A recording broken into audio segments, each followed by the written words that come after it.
QV is an open-source ventilator designed by Columbia University engineers.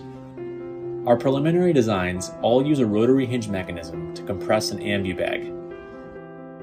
Here's an exploded view showing major subassemblies of our machine. Users can set respiratory rate and tidal volume. Design 1 can be constructed almost entirely from off-the-shelf components from your local hardware store and only require drilling and cutting parts to size.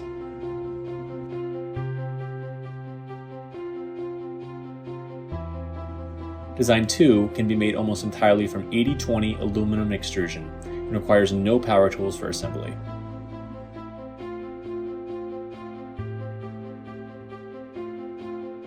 Finally, Design 3 is made of almost entirely from 3D printed parts. This design is optimized for makerspaces that can run multiple FDM printers at once. In short, these 3 designs cover the entire gamut of DIY manufacturing methods and capabilities. All 3 designs prioritize ease of assembly and hardware sourcing in a compromised supply chain. Over the next few weeks, we will continue developing, testing, and publishing these designs. Stay tuned and stay safe.